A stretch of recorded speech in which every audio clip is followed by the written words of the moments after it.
G-Speed version 3 chassis, Boom Racing fat AR44 axles, basically based on an SEX 10-2.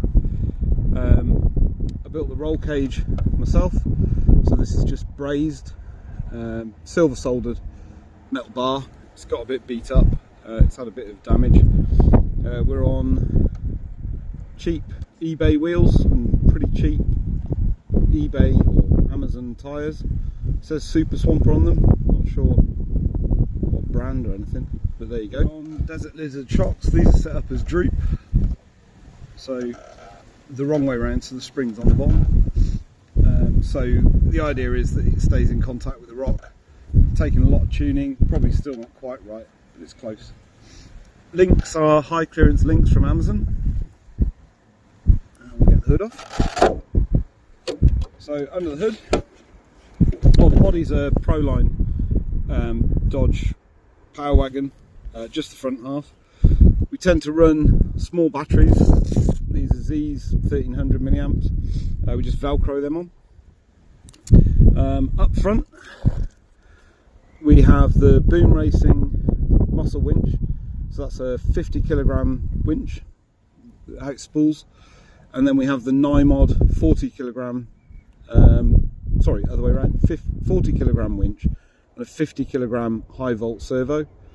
The Team G-Speed chassis comes with lots of lovely bits, so it's got the twin or actual triple servo mount on the front there. Motor wise, running a Crawlmaster, Holmes Hobbies Crawlmaster, 15 tooth Crawlmaster.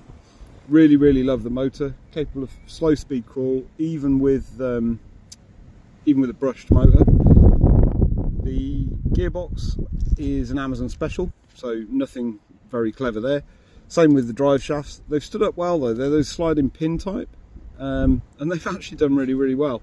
But I have ordered a new set just because I noticed the other day that this one's running at full extension when the suspension drops. So it could actually do with something slightly longer at the back.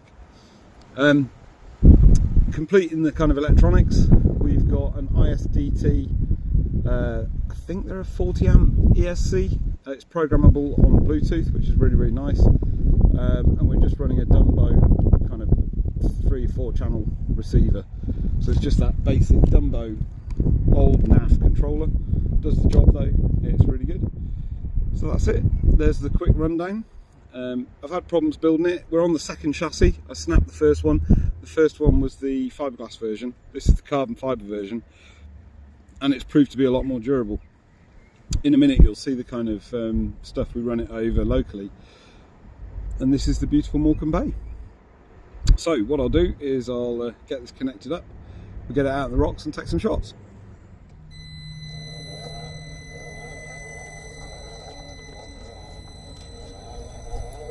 So up front we're using large hair buns as inserts, and at the rear we're using the stock foams that came with the tyres. The stock foams are really soft, and it's just kind of an experiment at the moment. It seems to be going pretty well.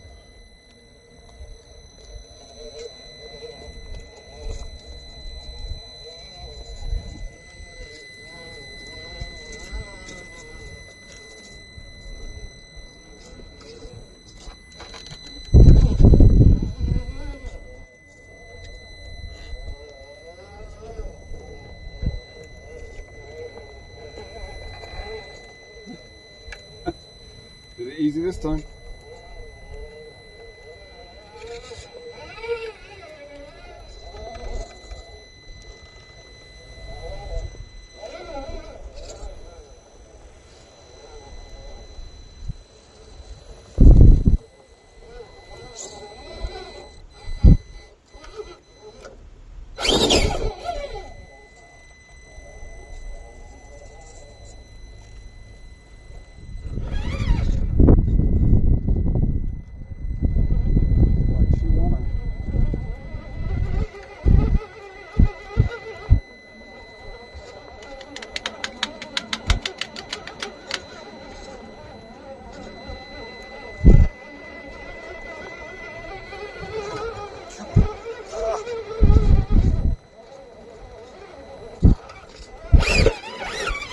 Yeah. So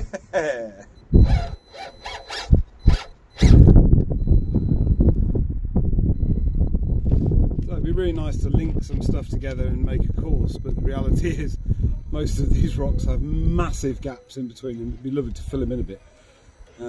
See if we can get a little run here. I forgot to mention that the Boom Racing axle has got overdrive. Underdrive. So I think it's about 26% underdrive. I always get a bit confused. For those of you that are new to crawling, underdrive just means that the rear wheels turn less than the fronts. Oh, missing that. That the rear wheels turn less revolutions than the front. And the idea is that it helps you pull up stuff.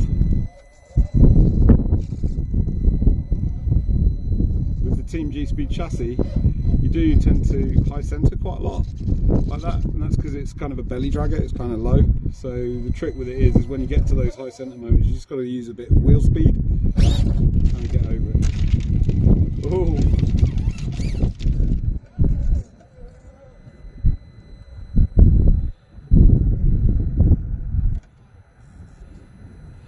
So I always think this is like some kind of ASMR. I find it really relaxing to watch it crawl, watch the axles articulate. It's hard to explain to people why you do this stupid thing. I mean, what's the point? Why do we do this? There is no point. Yet it's hugely satisfying for absolutely no reason whatsoever.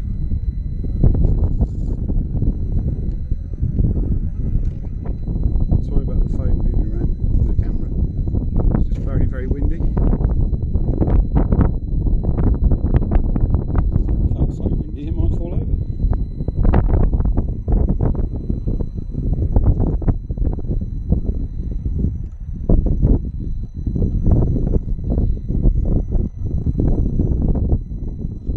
I've changed the geometry quite a lot on the front, and it's really, really helped. Before it had loads of understeer, and I've tightened up the shocks. I've brought the shocks more vertical on the front. It's made 100% difference. The other thing I did is count the C-hubs, the steering carriers around, which again has made a huge difference, that steering angle. I guess there's a line left.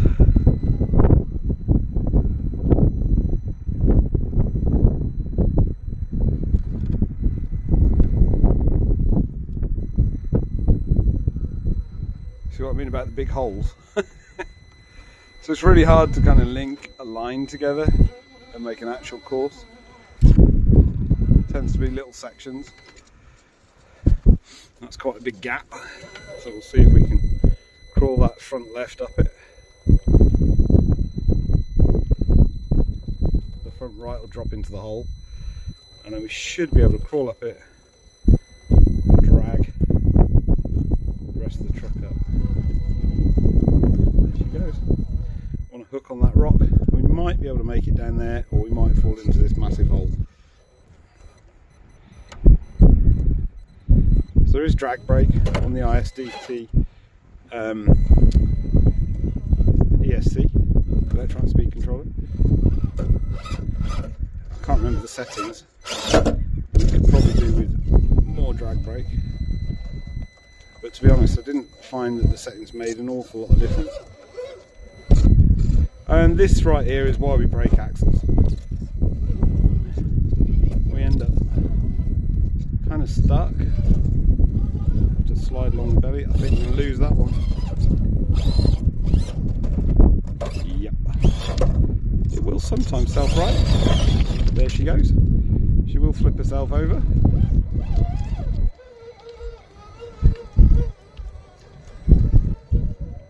So you got to go back and do it again.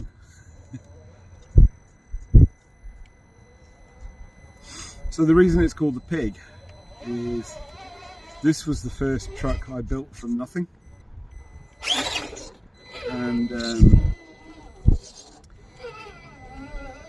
I really didn't know what I was doing, and I probably tried to do it on the cheap. The idea was that I could do it on the cheap,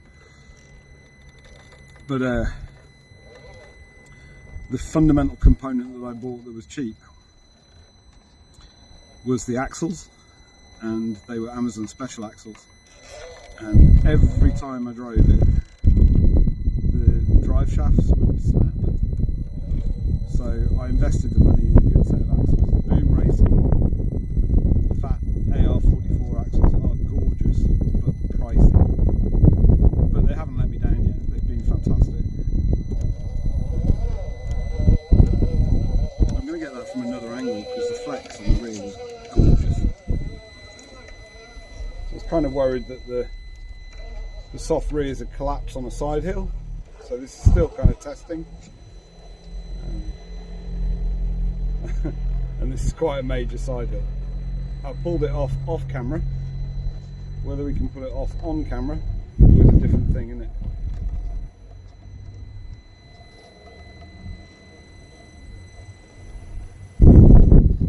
Trying not to unsettle it, and then try and make the climb over. So this end.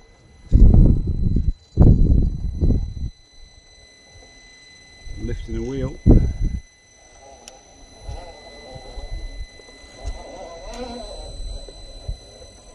And there she goes. Good, the pig.